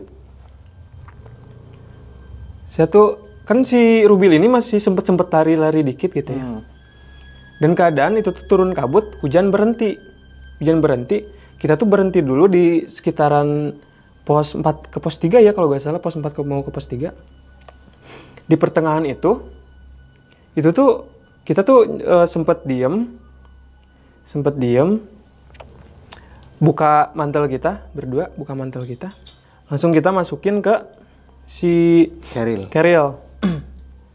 Dan saya masih kesel karena teman saya ini masih sempet-sempetnya gitu. Sempet-sempetnya minum, Pak. Sempet-sempetnya minum. Itu sih yang paling saya keselin tuh itu.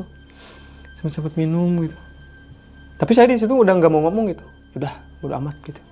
Terserah kamu gitu. Mau minum mau enggak gitu. Dia nawarin di waktu keadaan kita buka mantel tuh. Tapi kabut udah turun kan, hujan udah reda. Dia nawarin. Jay genas ya, tiris. Jay enak loh gitu. Jay enak loh ini gitu. Ini keadaan dingin enak loh. Enggak. Saya benar-benar nolak di situ, nolak. Sampai dia tuh udah lepas keril ya, udah dimasukin ke lepas mantel dimasukin ke keril. Dalam keadaan saya juga, karena saya tuh pakai mantelnya tuh pakai mantel motor yang celana ini gitu. Oh, yang kepisah ya? Iya, yang kepisah. Kecuali dia tuh pakai mantel yang apa? Yang setengah gitu, yang kresek gitu. Dan dia kan duluan tuh buka mantel, dia masukin. Dia tuh tiba-tiba, Cel orang tiolanya, Cel gue duluan gitu. Dia bilang gitu, dia ninggalin saya. Yang keadaan saya tuh lagi buka mantel buat masukin ke keril gitu. Lah, dia tuh lari. Si Ubil ini lari dari pandangan saya gitu. Dan kabutnya tuh bener-bener tebal gitu ya. Kabutnya bener-bener tebal.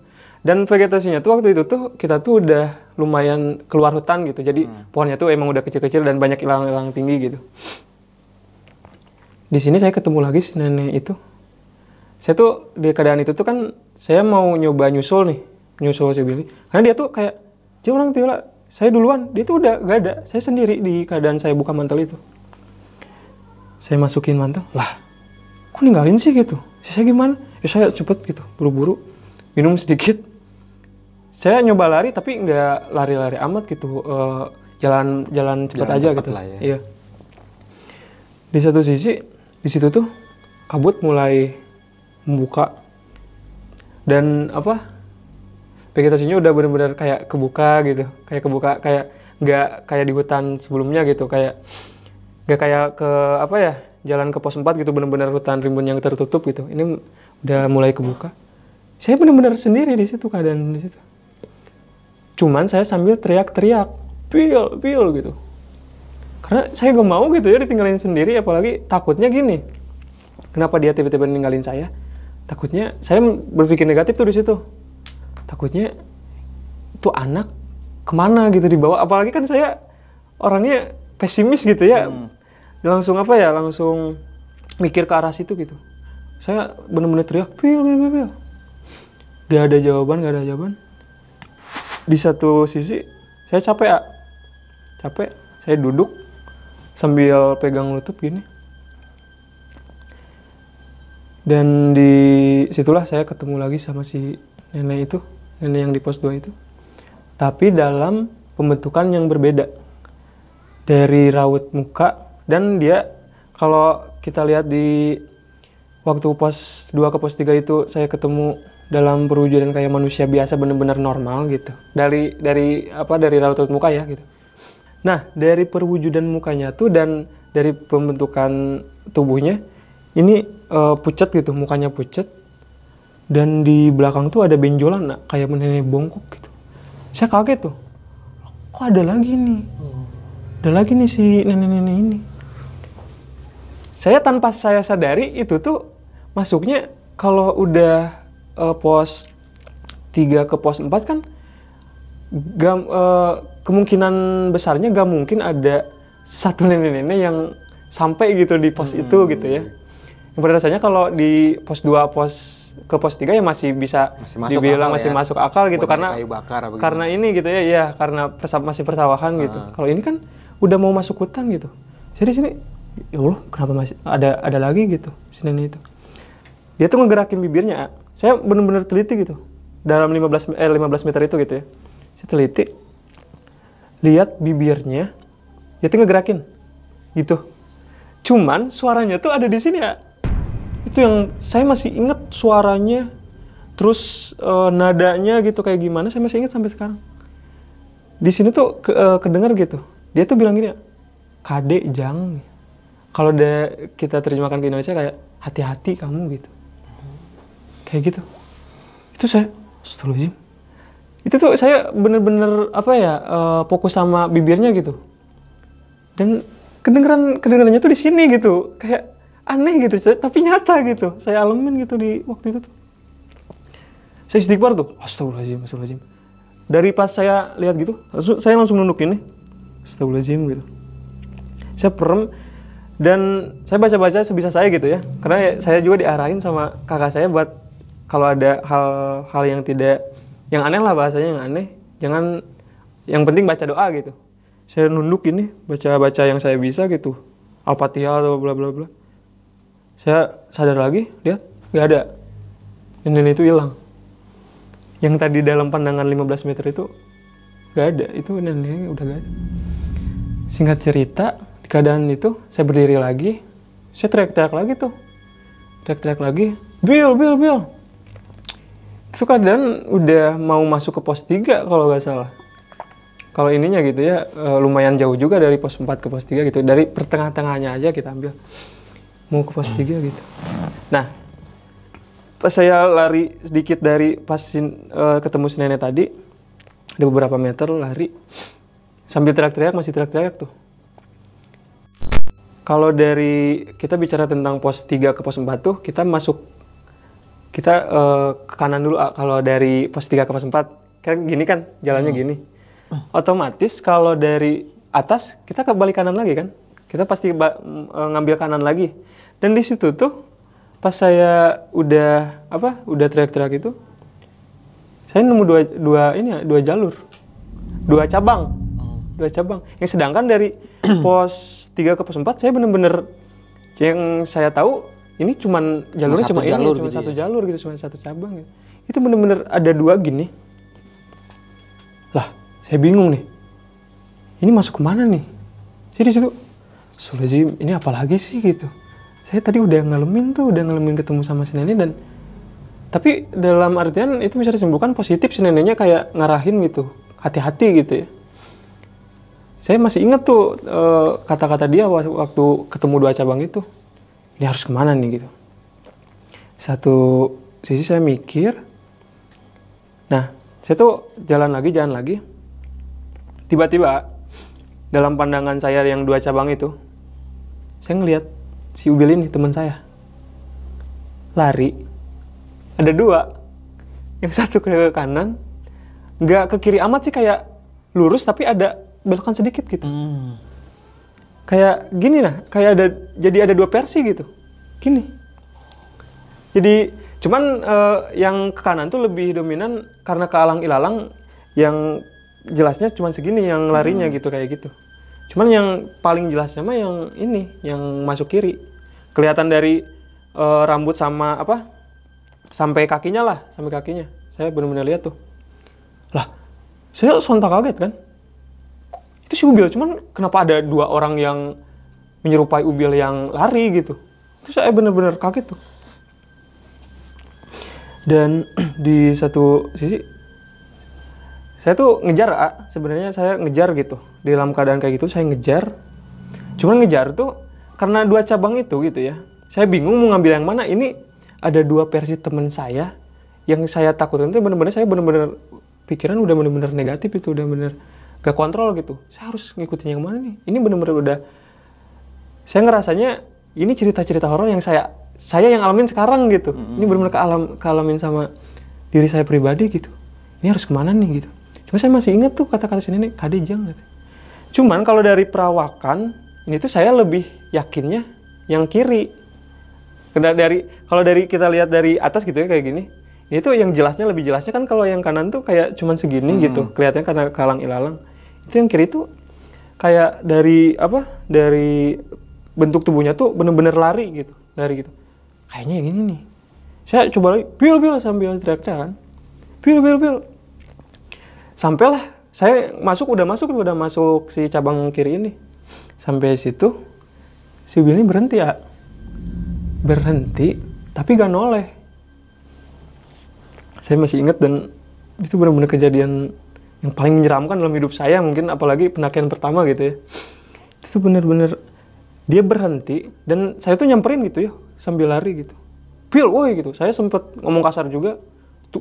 Tungguin lah tuh gitu. Sampai tungguin anjing gitu. Sampai gitu saya. Karena saking keselnya ditinggalin gitu ya. Dia lari, kita berdua tuh lari gitu. Dia lari, saya lari. Cuman pas saya sontak ngomong kasar itu, dia berhenti tuh. Cuman gak noleh ke belakang, gak noleh bahwa saya yang manggil gitu. Cuman saya gak mikir negatif gitu ya. Nah dia berhenti gitu. Saya samperin, saya marahin tuh, saya bentak-bentak. Oh pokoknya pakai bahasa Sunda kasar lah, saya bahasanya di situ. Bla bla bla bla bla bla. Kamu berani banget sih ninggalin saya gitu gini-gini. Tapi dengan keadaan dia tuh menghadap ke ini. Menghadap ke depan berarti. Ke depan, ya? Enggak ke saya gitu. Oh iya. Tapi saya sendiri belum mikir bahwa ini tuh bukan Ubil yang asli gitu. Saya masih sempet marahin bla bla bla bla. Dan seberes saya maki-maki itu tuh si teman saya ini si Ubil, dia noleh dalam keadaan kayak gini. Oh kalau ini dari ke sini. Dan dia gini.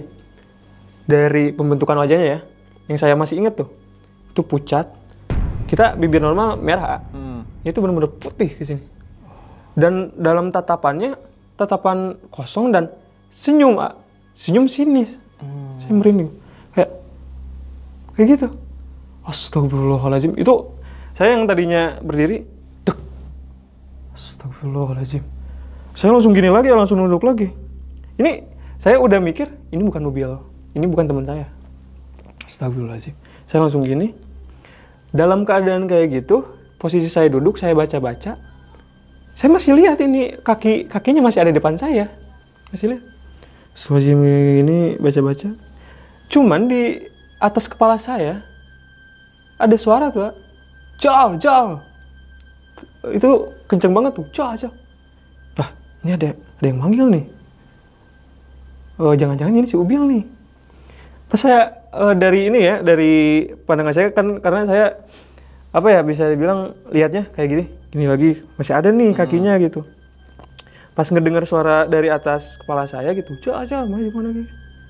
Kamu di mana gitu ya, dalam ininya yang suaranya tuh jauh, tapi kedengar telinga lah kayak gitu, kayak yang si nenek tadi gitu. Saya sontak langsung lihat, wah ini si Ubil berarti nih. Pas lihat ke atas lagi, itu udah gak ada. Si Ubil yang di depan tuh udah gak ada. Temen saya yang nyerupain temen saya itu udah gak ada. Di belakang langsung tuh si Ubil yang asli ini benar-benar jelas. Kenapa bisa disebut jelas? Karena dia manggil nama saya gitu ya. Jal. Sulim, saya langsung nengok ke belakang. Arisya kemana sih? Kamu mau kemana kata dia gitu ya. Saya ngikutin kamu. Nah di situ saya langsung balik. Orang nuturkan mana? Saya ngikutin kamu loh. Gitu. Kesini gitu. Mana? Tinggal di sini, diharap mana? Lihat yang di depan kamu kata dia. Dia sempat ngebentak gitu. Lihat yang di depan kamu gitu. Pas saya lihat di depan itu jurang Yang dalam pandangan saya itu tuh yang tadi pas saya ngejar si Ubil yang palsu ini. Itu tuh jalur. Ada jalur. Cuman pas di si Ubil yang ini bilang itu tuh jurang tuh, lihat gitu. Itu udah ada 2 meter lah kalau ke depan lagi gitu. Itu jurang. Saya nengok kan. Astagfirullahaladzim. Itu saya benar-benar lemes. Di keadaan kayak gitu saya benar-benar lemes banget gitu. Kayak lihat, kok bisa ya hal kayak gini terjadi gitu. Saya mikirnya di keadaan itu saya nggak cuman kaget, shock gitu. Kok bisa ya gitu keadaan kayak gini gitu. Si teman saya ini, si Ubil ini, ayo buru sih, ayo cepet kita ke pos 3, ini udah jam 3 loh gitu kata dia. Udah jam 3. Saya sempat ngobrol dulu, terus ada beberapa dialog. Kayak saya nanya, mana? Kamu dari mana? Saya cari-cari kamu loh gitu. dan tadi saya ngikutin kamu ke sini dan kamu tuh cuma senyum gitu. Orang itu tadi gini yang mana? Dari tadi juga saya nyariin kamu. Kamu tuh gak ada. Lah, kamu yang ninggalin saya pas saya buka mantel kan? Saya bilang gitu. Kamu yang lari duluan. Dari pengakuan si Ubil ya. Di pengakuan si Ubil tuh dia bilang gitu. Kamu yang lari duluan kok. Karena kan tadi juga saya bilang kalau mau cepet lari. Saya pikir, kata si Ubil nih, saya pikir kamu lari duluan ya emang pengen cepet nyampe tenda gitu. Itu jadi kayak dua alur yang berbeda gitu. Iya, kayak ditutupin pandangan gitu. Mungkin kayak gitu, mungkin. Saya bener-bener, ya Allah gitu. Yaudah, nanti aja bahasnya di rumah gitu, jangan di sini. Saya juga balik lagi ke perkataan abang saya gitu ya. Udah, ayo buru cepet. Nyampe lah, kita yang bener emang masuk kanan nak. Masuk kanan dari pos 4 ke pos 3 tuh. Masuk kanan, ini ya bener. Dan itu bener-bener saya yang paling gak bisa di ini. Dan dari pas masuk kanan tuh, pas jalan sedikit masuk kanan, ada turunan sedikit. Saya tuh lihat dari sisi ini gitu ya, karena terbuka gitu. Jurangnya tuh kelihatan. Itu bener-bener tebing gitu. Dari yang saya ikutin teman saya yang kejelas lah bahasanya. Nyampe di tenda, ketemulah sama anak-anak rombongan ini. Rombongan yang Bekasi Tangerang ini. Mereka izin buat turun duluan. Pas turun duluan itu sempet mereka tuh kayak ngajak gitu. Mau bareng nggak katanya, biar gak kemalaman. Nanti aja kata Syubil ini. Nanti aja kita mau packing dulu, soalnya basah banget gitu. Dan di situ kita gak ada obrolan tentang apa yang diobrolkan waktu tadi sebelah atas gitu ya. Cuman di situ kayak pokoknya tau gak akan nyerita di dia. Pokoknya jangan dulu nyerita di sini. Nanti aja di rumah gitu. Kalau udah pulang. Oke. Kita packing. Itu tuh udah sekitaran jam 4 kalau gak salah. Kita nyampe di tenda tuh bener-bener jam 4 kalau gak salah, setengah 4-an lah kalau gitu. Yang saya ingat, kita packing. Sebelum ninggalin pos 3 itu, di hati saya tuh kayak maaf gitu. Takutnya saya tuh mikirnya gini, apa yang dibawa teman saya, apa yang dilakuin teman saya,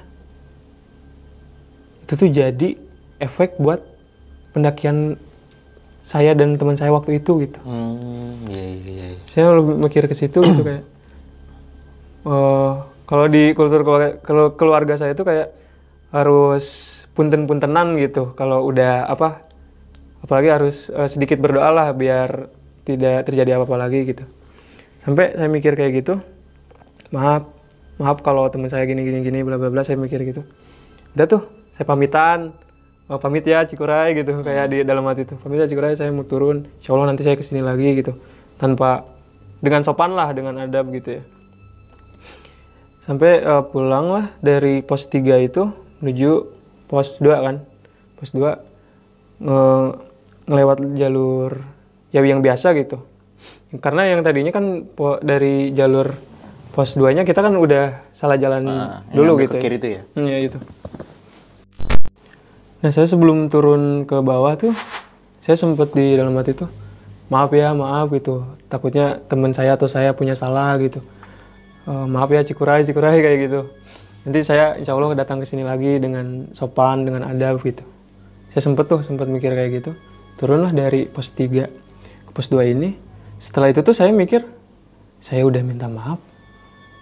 Mungkin jangan sampai ada lagi kejadian yang tidak diinginkan gitu.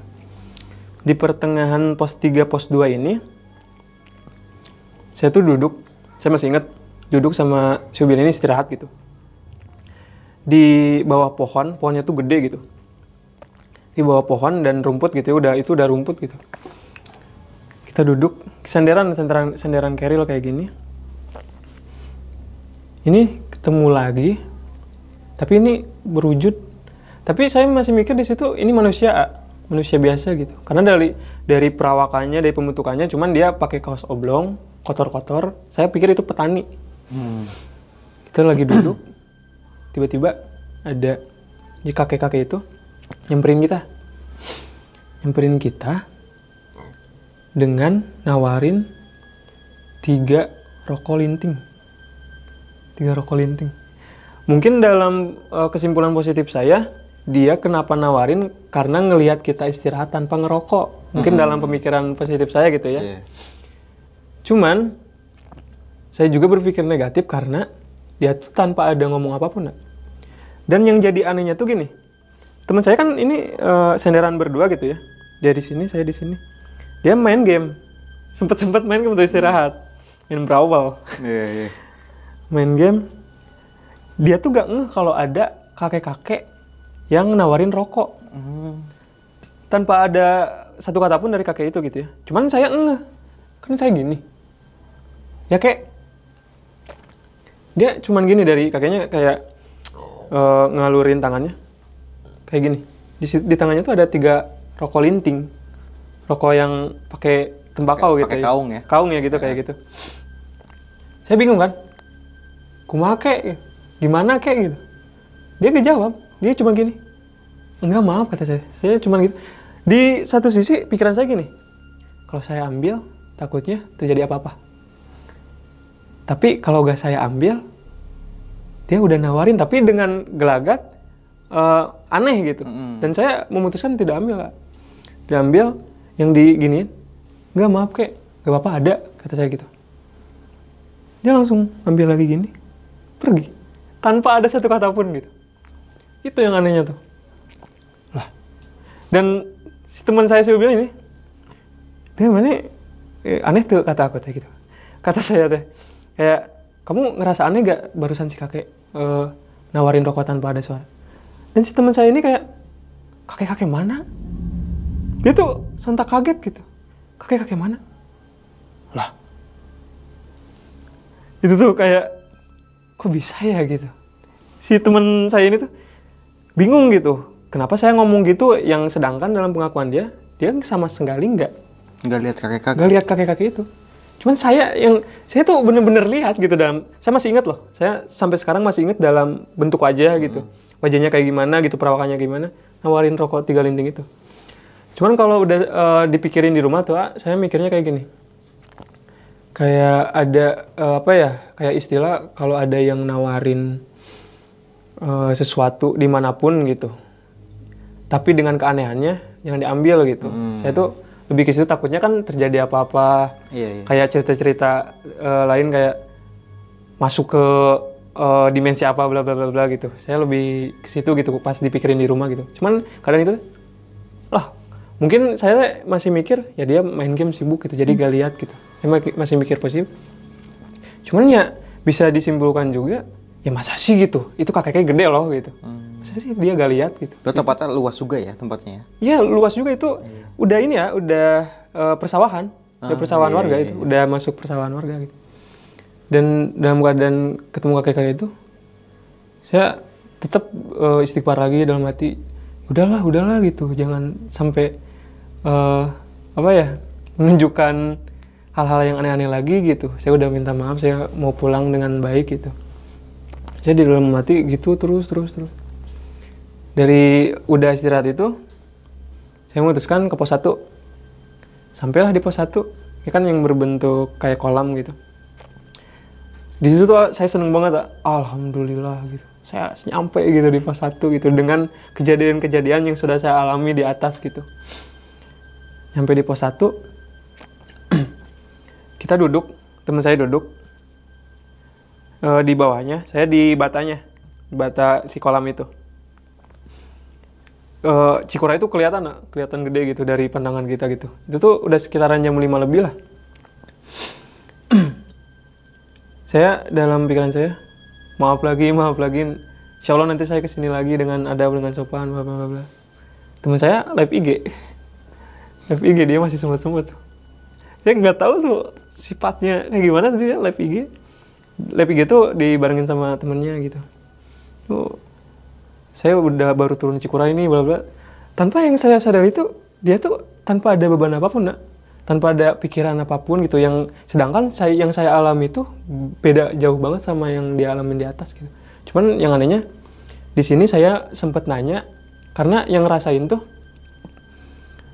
kita berdua pas di pos 5 ketika ngedenger suara si nenek-nenek itu.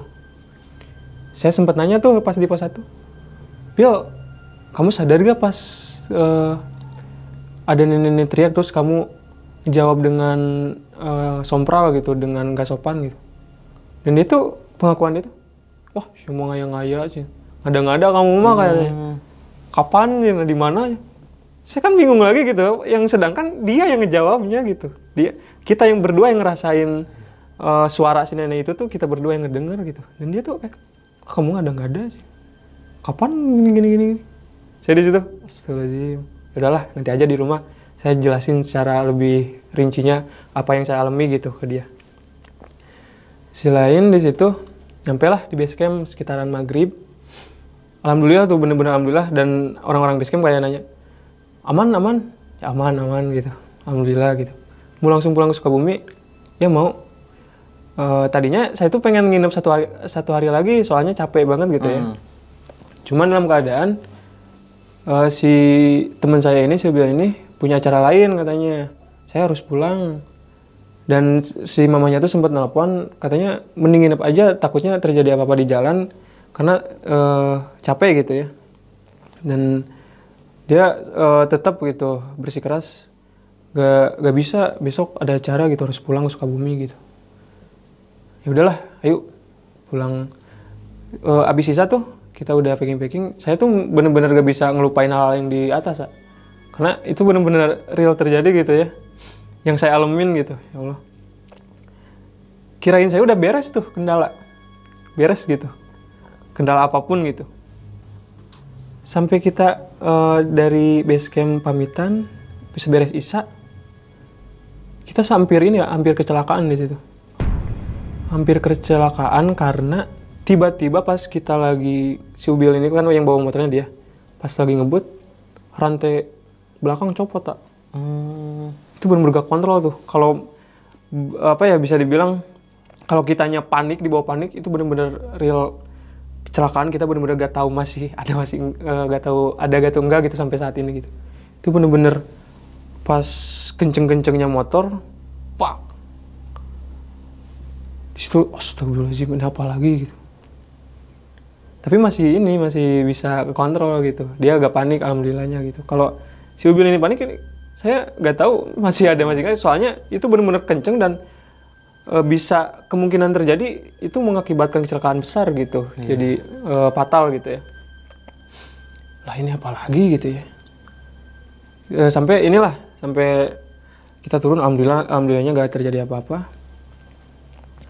Kita cari bengkel, itu sekitaran udah jam 9, udah Garut Tengah, udah sekitaran tengah-tengah Garutnya gitu ya, udah mau keluar Garut lah bahasanya.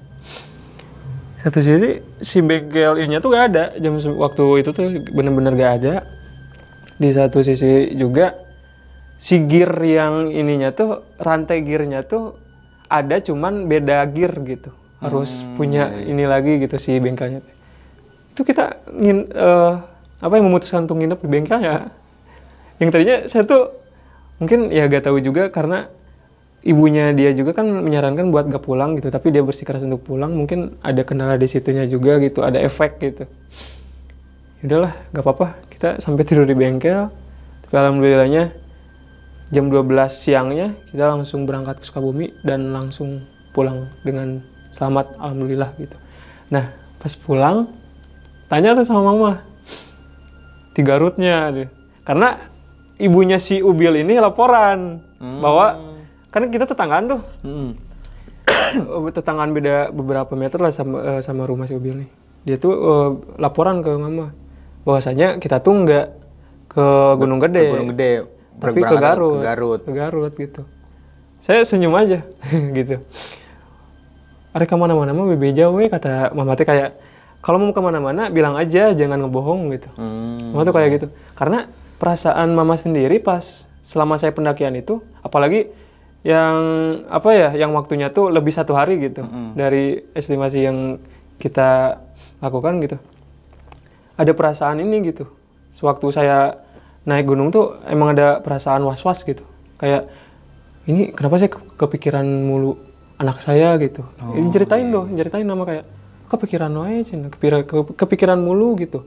Takutnya terjadi apa-apa bla bla bla bla. Tapi tenang naon, tapi gak apa-apa katanya, kata mama saya. Ya gak apa-apa, alhamdulillah gitu. Udahlah gitu. Sampai ketemu lagi sama si Ubil ini seminggu dari itu. Saya itu bener-bener, saya ceritain itu ke teman setongkrongan yang di kamar lah, yang sering di kamar gitu. Oh, bisa gitu ya, bisa gitu, bla bla bla bla. Ketemu lagi sama si Ubil ini 1 minggu selanjutnya ke depan gitu. Ketemulah, ceritain semuanya. Dan dia karena mungkin balik lagi ke sikap gitu. Ya mungkin dia orangnya Cuek kak gitu ya. cuek kayak gitu bla bla bla. Jadi nggak terlalu mementingkan apa yang saya alamin di Cikuray. Mungkin segitu, Bang, ceritanya. Oke nih, pendakian Cikuray di tahun 2020 ya. Iya. Berawal dari 1 orang doang nih. Dari 1 orang doang. Impactnya ke lu juga dan mungkin ya kita nggak tahu ya, mungkin kena ke pendaki yang ada di sekitar mungkin. Mungkin. Iya, karena kan emang nggak sempat bercerita atau gimana Iya, kan pada iya, saat bener. itu. Nah, yang aneh lagi nih, di saat turun nih, kok lu bisa ngeliat temen lu ini ada 2 gitu loh. 2 versi gitu. Iya, iya. Itu yang Dan nggak bisa. menurut pengakuan Udil ya tadi ya? Ubil itu kan, lu pandangan lu Ubil jalan duluan, Iya. buka mantel jalan duluan. Iya. Tapi pandangan Ubil, lu buka mantel jalan duluan. Iya. Jadi saling ninggalin gitu. Iya, iya. Kalau dari pengakuan dia gitu. Ah. Cuman itu tuh saya sendiri gak bener-bener gak ini bang, gak sadar atas hal itu gitu. Cuman yang saya sadar tuh kayak ini bener-bener terjadi real gitu. Yang saya lihat, yang saya rasain, yang saya alamin gitu. Sampai saya cerita lagi ke dianya gitu. Dia sempat ngerespon ya, emang yang saling ninggalin itu dia sempat ngerespon sama yang yang suara nenek-nenek itu yang di pos 5 gitu. Dia sempat ngerespon soal itu gitu. Yang mungkin terjadi gitu. Nah, saya sempat ngomong lagi sama dia. Pokoknya buat kedepannya jangan sampai lah gitu bawa kayak gitu ngefek banget gitu. Dan izin orang tua. Nah, itu orang tua bener, juga sih itu kalau memang menurut bener. gua. Itu Ya kan, bener-bener. karena feeling orang tua itu tepat loh. Gak Iya. pernah salah. Iya. Pasti bener apa yang dirasain sama orang tua, apa juga yang dirasain sama anaknya. Iya bener. Iya bener kan, pada saat itu kan sempet pas lu pulang kan mama lu juga cerita kepikiran terus. Iya. Itu karena lu bohong ya. Iya itu. Iya, kalau bahasa orang sana bote-bote ya. Nah, iya itu. Lu ngomongnya ke Gunung Gede, nggak taunya lu berangkat ke Garut. Garut ya. Banyak banget sih ini pelajaran dalam cerita pendakian lu pada saat ini ya. Jangan dicontoh ya. Jangan. Yang buruk-buruk kayak itu jangan dicontoh. Jangan. Kalau yang baik-baiknya ya diambil aja gitu Iya. ya. Yang paling penting tuh itu izin orang tua itu penting bang. Iya. Menurut saya setelah saya selanjutnya mendaki lagi saya gak pernah tuh kayak ngebohong harus gini harus itu. Saya bener-bener terbuka gitu. Saya mau kesini. Ya mama ngizinin. Gak perlu ngebohong gitu. Ya ini pelajaran ya, gak mungkin gitu ya. Nah ini kan pendakian pertama lu ya. Pertama Setelah banget. itu lu masih sering aktif naik gunung. Nah Nggak dari situ kapok gitu. aktif, lebih aktif gitu. Cuman kalau sekarang nggak, bisa dibilang kalau lebih sekarang nggak terlalu gitu. Cuman pas dari setelah Cikuray itu saya lebih demen tuh, kayak candu gitu. Oh, Kecanduan tuh naik gunung. Iya. Berarti nggak ini ya, nggak kapok ya. Kayak gimana ya? Saya tuh penakut tapi penasaran bang. Iya. Orangnya kayak. Tapi untuk pendakian gunung tertentu kayak saya lebih ke pengen tapakur alam aja gitu tadinya gitu. Jadi kalau ada waktu senggang buat ini gitu. Jalan gitu. Jalan gitu, naik gunung gitu. Oke nih, Jal. Tadi lu sempet bilang lu punya channel YouTube juga, Jal. Ya. Apa sih Jal nama channel YouTube, Jal? Channel YouTube namanya Sekilas Gurau. Sekilas Gurau. Iya. Nah itu membahas tentang apa tuh, Jal? Itu tuh membahas tentang horor kayak penelusuran tempat-tempat yang mitos-mitos. Inilah mitos-mitos yang beredar di kampung-kampung gitu. Oke, itu dieksplor tuh gitu. Explore. Jadi ada segmen explore, ada segmen penelusuran dan ada segmen ini pas malamnya kita datang lagi ke tempat itu dan kita melakukan 3 segmen yaitu cerita horor di tempat horor, uji nyali sama mediasi juga ada. Oh iya. Kayak dimasukin gitu. ke Tapi mediator. butuh narasumber nggak atau tempat-tempat? Butuh ya. Butuh nah, banget. buat orang-orang Sukabumi ya, lebih tepat di daerah mana Iya. tuh? Daerah Sukaraja lah. Sukaraja ya. Sukaraja. Kalau emang pengen jadi narsum nama Bang Ijal ya. Iya. Atau mau dirasukin apa gimana gitu ya kan? Iya. Langsung aja nih kunjungi nih di YouTube-nya Sekilas Gurau. Sekilas Gurau, atau mau ke Instagram lu, Jal? Apa namanya Instagram? Instagram ada Rizal28_. Oke, bisa langsung DM ke situ aja nanti Iya. ya.